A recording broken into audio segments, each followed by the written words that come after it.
Assalamualaikum warahmatullahi wabarakatuh.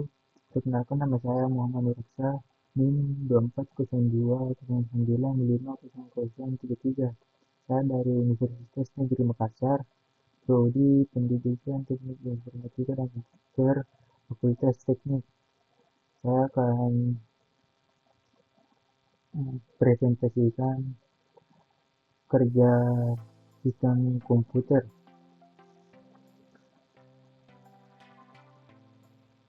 Ada 4 materi yang saya jelaskan. Yang pertama, sistem komputer. Yang kedua, Google rilis Android 16 versi awal. Yang ketiga, Android, pengenalan Android. Yang keempat, perbedaan sistem call atau sistem layanan operasi.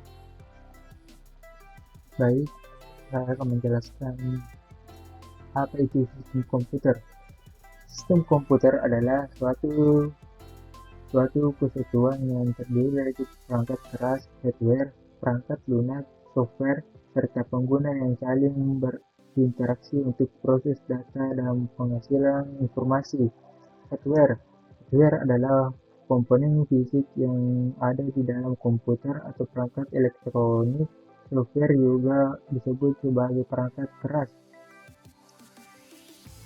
Software merupakan salah satu komponen utama dalam sistem komputer. Hardware berfungsi untuk menjalankan perangkat lunak software. Tanpa hardware, komputer tidak dapat berfungsi dengan baik. Ada beberapa hardware, ada 4, yaitu pengertian perangkat lunak. Yang kedua, pengertian perangkat input. Yang ketiga, media penyimpanan. Yang keempat, proses atau dalam bahasa Inggris disebut processes. Yang kedua, software. Software adalah kumpulan program atau industri yang ditulis dalam kode programan untuk mengarahkan perangkat keras hardware agar dapat melakukan tugas tertentu. Software tidak terlihat secara fisik karena hanya berupa data atau kode yang dijalankan oleh komputer. Sistem operasi atau SO adalah perangkat lunak yang mengatur dan mengelola perangkat keras serta perangkat lunak komputer. Adapun 4 sistem operasi yaitu novel dalam konteks teknologi berwujud pada perusahaan perangkat lunak yang dikenal dengan produk jaringan dan sistem operasinya. Yang kedua, Windows adalah salah satu sistem operasi komputer yang dikembangkan oleh Microsoft. Yang ketiga, Unix adalah sistem operasi yang dikembangkan pada tahun 1964 di AC dan C Bell oleh Ken Hoskins, Devil, dan Brian Kernighi. Yang ketiga, program aplikasi. Program aplikasi adalah perangkat lunak yang dirancang untuk membantu pengguna dalam melakukan tugas atau aktivitas tertentu. Adapun 4 program yaitu aplikasi perkantoran adalah perangkat lunak atau perangkat program yang digunakan untuk membantu berbagai aktivitas administrasi dan tugas-tugas di kantor. Yang kedua, database adalah kumpulan data yang terbarisi dan simpan secara struktur sehingga mudah diakses, dikelola, dan diperbarui. Yang ketiga, pemrograman adalah proses pembuatan perangkat lunak atau aplikasi yang menulis kode pengguna bahasa pemrograman. Yang keempat, desain grafis adalah seni dan praktik merancang elemen visual yang digunakan untuk mengkomunikasikan pesan atau informasi kepada audiens. Yang terakhir, brainware. Brainware adalah istilah yang digunakan untuk menggambarkan manusia sebagai elemen penting dalam sistem teknologi informasi. Adapun 4 brainware yaitu Manajemen EDP adalah seorang profesional yang bertanggung jawab atau pengelola dalam menguasai pengguna teknologi informasi dalam pengelola data elektronik di suatu organisasi atau perusahaan. Yang kedua, analisis sistem adalah seorang profesional yang bertanggung jawab untuk menganalisis, merancang, dan mengembangkan sistem informasi dalam sebuah organisasi atau perusahaan. Yang ketiga, programmer adalah seorang profesional yang menulis, mengembangkan, menguji, dan memelihara kode atau perangkat lunak yang menggunakan bahasa programan tersebut. Yang keempat, operator dalam konteks programan adalah simbol atau tanda yang digunakan untuk melakukan operasi pada satu atau lebih operan, nilai atau variabel. Selanjutnya saya akan menjelaskan Google rilis Android 16 versi awal. Raksa teknologi Google rilis sistem operasi Android 16 versi beta untuk publik pada awal satu beta. Versi beta yang masuk dalam tahap pengembangan atau uji cobaan untuk publik secara terbatas. Umumnya, versi beta publik digelontorkan setelah sistem operasi uji coba terlebih dahulu oleh para pengembang. Sebelumnya, Google sudah merilis dua versi beta di pengembang. Google membawa sejumlah peningkatan fitur Android 16, salah satunya adalah aplikasi updates. Google mengungkapkan bahwa fitur adaptive apps memungkinkan masing-masing aplikasi memiliki skala atau ukuran yang bisa sesuai untuk menyesuaikan latar belakang. Apa yang terjadi jika versi Android 16 tidak yang pertama, pengujian awal. Versi awal Android 16 akan digunakan oleh pengembang untuk menguji untuk memvalidasi aplikasi mereka sebelum rilis resmi. Yang kedua, pembuatan fitur. Android 16 versi awal memungkinkan memiliki fitur-fitur yang harus belum dirilis secara rilis, sehingga pengembang dapat mempersiapkan aplikasi mereka untuk memanfaatkan fitur-fitur tersebut. Dan selanjutnya, apa kekurangan dan dampak? Kekurangan fitur. Versi awal mungkin belum memiliki semua fitur yang direncanakan, sehingga pengguna mungkin tidak bisa menikmati semua kemampuan yang ditawarkan oleh Android 16. Yang kedua, bug dan glitcher.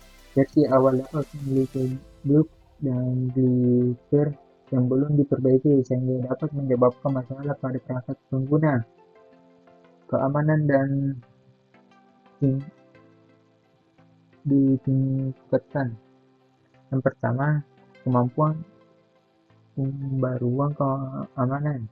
Android 16 versi awal mungkin memiliki pembaruan keamanan yang lebih baik daripada versi sebelumnya, sehingga dapat melindungi pengguna dari ancaman keamanan yang baru. Yang kedua, fitur keamanan baru. Android 16 versi awal mungkin memiliki fitur keamanan baru yang dapat membantu melindungi pengguna seperti fitur pengenalan wajah atau sidik jari yang lebih baik. Kerugian dan pengguna. Yang pertama, masalah kompatibilitas. Beberapa aplikasi mungkin tidak kompatibel dengan Android versi 16 awal. Yang kedua, BIOS dan Beasley versi awal dapat memiliki BIOS dan BIOS yang belum diperbaiki. Itulah materi dari Android versi 16. Saya melanjutkan sejarah Android. Pengertian Android. Android adalah sistem operasi berbasis Linux yang dirancang untuk perangkat mobile seperti smartphone dan tablet. Dikembangkan oleh Google, Android memungkinkan pengguna untuk menginstal aplikasi, mengakses internet, serta melakukan berbagai fungsi lainnya melalui antarmuka yang ramah pengguna.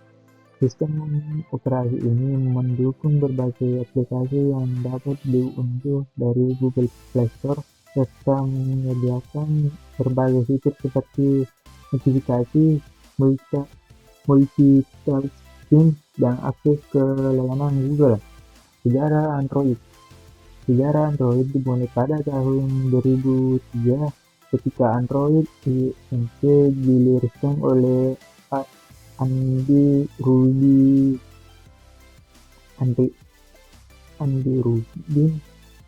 Nick Ness, dan Nick Ware. Tujuan awal mereka adalah untuk membuat sistem operasi untuk kamera digital. Namun mereka sekarang beralih untuk fokus pada pengembangan sistem operasi untuk perangkat mobile karena mereka memiliki potensi besar dalam pasar smartphone.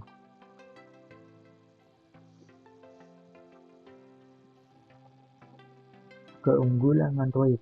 Yang pertama, open source dapat dikustomisasi oleh pengembang. Yang kedua, banyak pilihan perangkat, beragam perangkat dari berbagai produsen. Yang ketiga, fleksibilitas, bisa diubah tampilan dan fungsinya sesuai keinginan.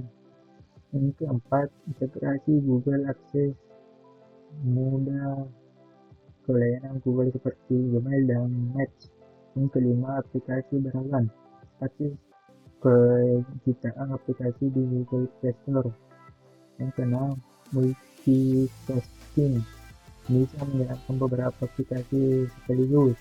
Yang ketujuh, harga bervariasi, tersedia perangkat dengan berbagai rentang harga. Yang kedelapan, pengembang aplikasi, dukungan buat untuk pengembang aplikasi. Fitur update Android, keamanan dan yang ditingkatkan. Yang kedua, update biasanya mencakup patch keamanan untuk melindungi perangkat dari ancaman dan tantangan. Yang ketiga, peningkatan kinerja. Yang keempat, pembaruan seringkali meningkatkan kecepatan sistem, kompetitivitas, dan efisiensi daya. Yang kelima, desain dan antarmuka baru. Yang keenam, fitur seperti back mode, material view, dan penyesuaian tema untuk tampilan yang lebih modern dan profesional. Yang ketujuh, fitur multitasking. Yang kedelapan, fitur seperti pembagian layar dan tiket untuk memungkinkan multitasking yang lebih efisiensi. Yang terakhir, kekurangan Android. Yang pertama, fragmentasi, karena Android digunakan oleh banyak produsen yang perangkat yang berbeda. Apa perbedaan dalam perbaruan sistem operasi dan dukungan perangkat keras? Hal ini membuat beberapa perangkat tidak mendapatkan pembaruan Android baru terdapat waktu. Yang kedua, bloatware. Banyak perangkat Android dalam tangan aplikasi bawaan yang tidak dapat dihapus. .web yang bisa memakan ruang penyimpanan dan mempengaruhi kinerja perangkat. Yang terakhir, keamanan. Meskipun pada pembaruan keamanan, Android lebih rentan terhadap malware dan aplikasi berbahaya dibandingkan dengan sistem operasi lainnya, terutama jika pengguna menggunakan aplikasi dari sumber yang tidak terpercaya. Materi yang terakhir adalah perbedaan sistem call dan sistem layanan operasi. Sistem call adalah antar antar aplikasi dan kernel.